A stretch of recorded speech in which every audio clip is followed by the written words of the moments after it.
She started complaining to the city about my animals, claiming they were too loud. She filed noise complaints about the rooster crowing at dawn.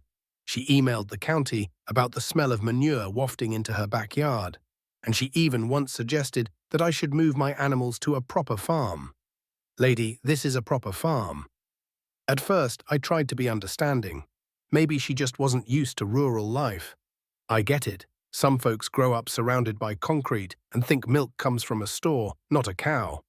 But then she started telling her neighbors that I was illegally squatting on HOA land. I found out through one of the new homeowners, a young couple who had come by to ask about riding lessons. They told me that Karen was spreading rumors that I had no right to be there and that I was endangering the neighborhood by storing hay bales and having free-roaming animals. She even claimed I was using abandoned structures and that the county would be tearing them down soon. It became clear she wasn't just confused, she was trying to push me out. I was the inconvenient truth behind their curated image of peaceful country life. I was the messy reality behind their Instagram-perfect sunset photos. And she wanted me gone. But here's the thing Karen didn't realize. I've been here too long. My name's on every county record, every zoning map, every property deed in the archives. I pay taxes on this land, maintain it, work it every day. This ranch isn't just property. It's my history, my livelihood, and my home. And no HOA rulebook, no matter how shiny or misinformed, was going to change that. Back to that Sunday morning. The sun was just beginning to warm the dewy ground, birds chirping in the trees, and the scent of fresh-cut hay filled the air. I was minding my own business, stacking bales into the bed of my old F-250, when I heard the dreaded shuffle of angry footsteps on gravel. I turned, and there she was, Karen, storming toward me with a mission in her eyes and indignation boiling off her like heat waves off a summer road. Her arms were swinging like a mall cop, chasing down shoplifters, phone already in hand, and her wide-brimmed sun hat barely holding on.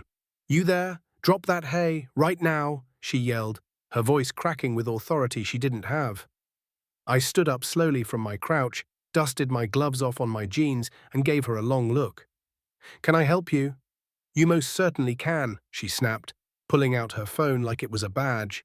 "This is HOA-managed land. And you're stealing hay from the community." I almost laughed. I really did. But something in her eyes told me she wasn't kidding. She genuinely believed she had some kind of jurisdiction here. I tried reasoning with her. "Ma'am, I'm the owner of this property. My family's owned this land for generations. That hay comes from our pasture, was baled by me and my cousin last week, and I'm loading it into my own truck." She crossed her arms. "Don't lie to me. Just because you're dressed like a farmer doesn't mean you own this land. That barn is on HOA property. This whole area is protected community space now." I raised an eyebrow. "Protected by who? You? The HOA. We were told we have access up to the fencing. You're on the wrong side of it." Now I was annoyed. I walked over to the truck's glove compartment, pulled out the laminated copy of my land deed, something I keep handy because this isn't the first time someone's tried to claim rights to my property, and held it out to her. She stared at it, then scoffed. "Anyone can print a fake document. The HOA board has the real maps. You're squatting." I was still trying to be civil. "Would you like to see the property markers? They're legally set with GPS coordinates. We can walk to them right now." "No, this ends now," she said with smug satisfaction. "I'm calling the police. You're stealing, and you're trespassing." She turned her back to me, dialed, and began describing me to the dispatcher like I was some kind of wild criminal. "Yes, white male, flannel shirt, jeans. Yes, he's aggressive. He has hay, lots of it. Probably over $1,000 worth. Yes, he claims it's his, but it's not. The HOA owns it." Aggressive? I hadn't even raised my voice. I sat on the truck bed and waited. I've learned it's best to let these kinds of people hang themselves with their own rope. I texted my wife a heads up, told her to grab the camera on the front porch just in case things went sideways, and cracked open a thermos of coffee. 10 minutes later, the flashing lights came into view. Two sheriff's deputies pulled into the gravel access road and parked just outside the barn's shadow. Karen lit up like a Christmas tree. She ran to them, waving her arms as if I were about to flee the scene with a truck full of contraband. "That's him," she shouted before they were even fully out of the vehicle. "He's the thief." They didn't even look startled. They got out calmly, nodding politely, like they'd been through this kind of thing before. That's when I recognized Deputy Morales. Deputy Morales stepped out of the cruiser with the same calm, steady energy I remembered from the few times he'd been out to the ranch over the years. His partner, a younger deputy I didn't recognize, followed behind, jotting something on a notepad. Morales looked at me, then back at Karen, and smiled faintly as he approached. "Morning, Mr. Johnson," he said with a tip of his hat. "Didn't expect to find you at the center of a crime scene." I chuckled. "Neither did I, Deputy. Just trying to get some hay loaded before the sun gets too hot." Karen didn't like that. Her arms flailed as she stomped over. "Excuse me, officer. He's not allowed to be here. He's trespassing and stealing HOA property. I demand he be arrested." Morales raised a hand gently. "Ma'am, let's slow down. Can you tell me exactly what you believe is being stolen?" Karen pointed triumphantly at the truck bed. "That, he's taking hay from our shared greenbelt, and that barn, ugly old thing. It wasn't there when we bought our house. I've never seen animals here before. He just showed up one day." Morales looked back at me, confused, then turned to Karen again. "Ma'am, this entire stretch of land, including that barn and pasture, belongs to Mr. Johnson and his family. I know this because I've ridden horses out here with my daughter and we have the property lines mapped in our county database." Karen's face twisted in disbelief. "That's impossible. The developer said the land ended at the fence. The HOA controls everything past the path. This area is supposed to be for picnics, yoga, and community events." Morales held up a hand again, his voice even but authoritative. "The fence was incorrectly installed by the developer. It encroaches roughly 15 feet into Mr. Johnson's property, which includes that barn. The developer has already acknowledged the mistake and is working with the county to correct it." Karen started shaking her head. No, that's not what they told us at the HOA meeting. We were shown maps." At this point, Morales' partner stepped in. "Ma'am, we've reviewed the parcel data. The records are public. This ranch has been owned by the Johnson family since the 1940s. The land is registered under their name, and nothing here falls under HOA jurisdiction." "But he's a threat," she exclaimed. "He has animals, goats. What if one gets loose? What if a child gets injured? And the smell, it's awful. My dinner guests couldn't even eat on the patio last night." Morales exhaled slowly, visibly trying to stay composed. "Ma'am, I understand your concerns, but none of this is illegal. This is zoned agricultural land. Livestock, hay, barns, all of that is completely within Mr. Johnson's rights." She changed tactics again. "Well, what about the barn? Is that even up to code?" I laughed and walked over to the barn, unlocking the side door and gesturing. "Would you like to take a look? The building's been inspected dozens of times. I've got paperwork inside if you want to verify." Morales waved it off. "I don't need to see it. We've got it on file. You're good." Karen looked as if the world had collapsed around her. Her mouth opened, closed, then opened again. But the community doesn't want this here. It's ugly." Morales turned serious now, his tone tightening. "Ma'am, filing a false police report can be considered harassment. If you continue to make baseless accusations, we may have to take further action. You're not above the law, and the HOA does not override private property rights."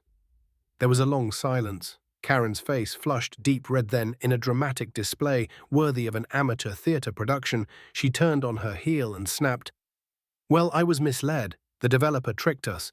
We'll be filing a complaint." Morales shrugged. "You're welcome to do that, but I'd suggest focusing on what you can control. Mr. Johnson here is well within his rights." He turned to me again. "Sorry to waste your time, sir. You good?" I grinned. "All good, Deputy. Appreciate you coming out. Want a dozen eggs? We just collected this morning." He laughed.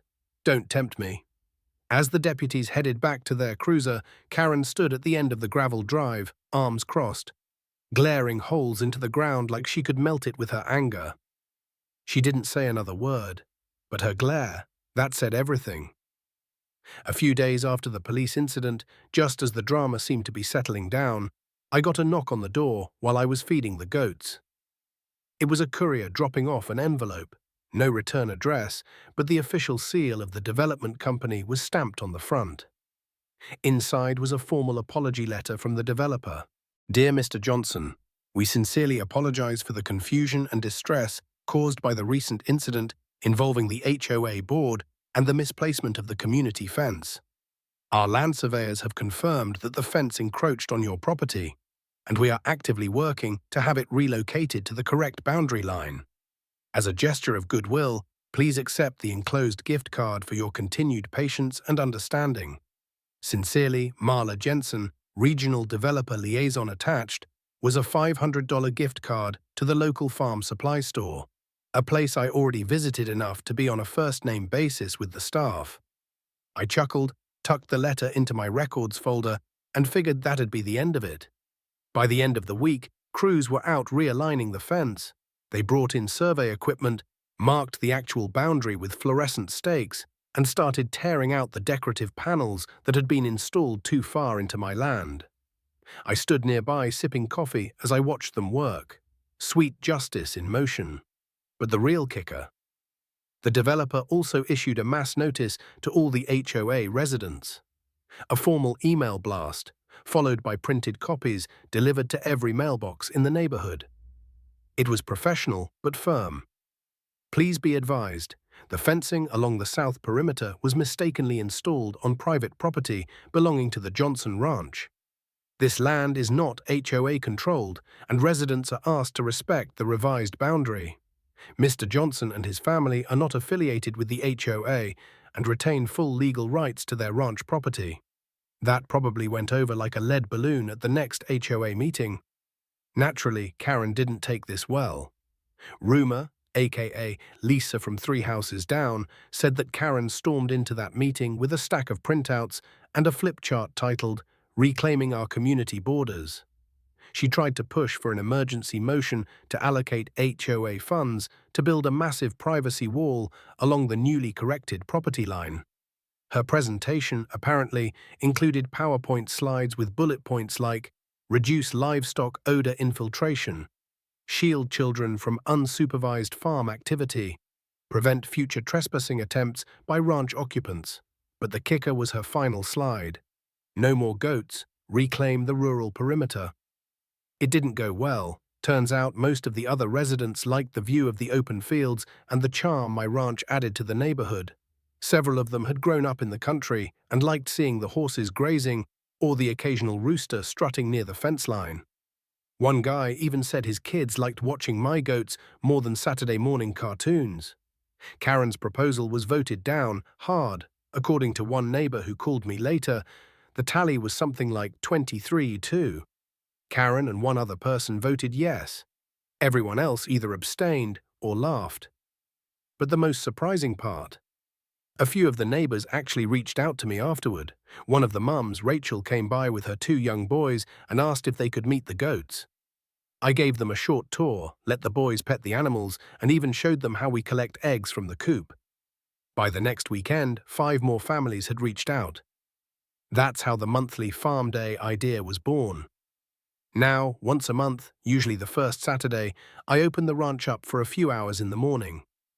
Local families come by, the kids feed the chickens and pet the goats, and I give a little talk about what it means to run a ranch. Sometimes we offer pony rides or let them watch shearing if it's the right season. My wife even started selling fresh eggs, goat milk soap, and homemade jam. It's not a huge thing, but it's honest and wholesome. And believe it or not, it's turned into a bit of a local tradition. I even had a teacher from the nearby elementary school ask if we'd host a field trip. Karen, of course, was livid. She tried to claim we were running a commercial event without permits. She sent another complaint to the county, citing zoning violations and child safety hazards. The county inspector came out, again, and politely reminded her that agricultural property is allowed to host educational and recreational activities, especially when no admission is charged and there's no disruption to surrounding infrastructure. They also made it clear that repeat complaints with no basis could themselves become a problem.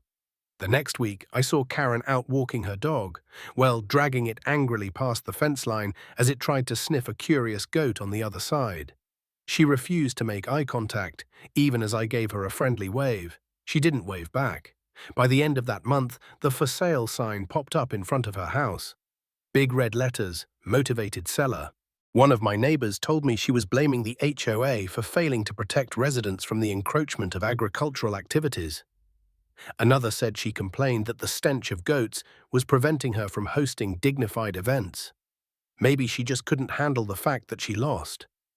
Or maybe she finally realized that no matter how loud she got, the land wasn't hers and never would be. Either way, she packed up and left.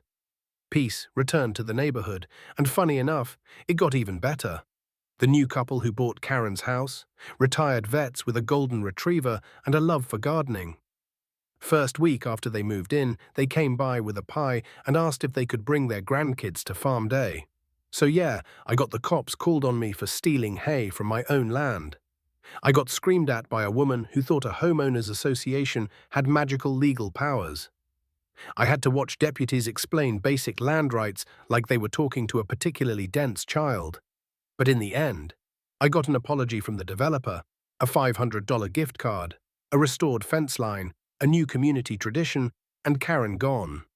Not a bad trade. So yeah, Karen tried to claim my ranch and the law set her straight. She called the cops, got embarrassed, and packed her bags for good. The land's still mine, the goats are thriving, and peace is restored. Like and subscribe for more real stories where common sense wins.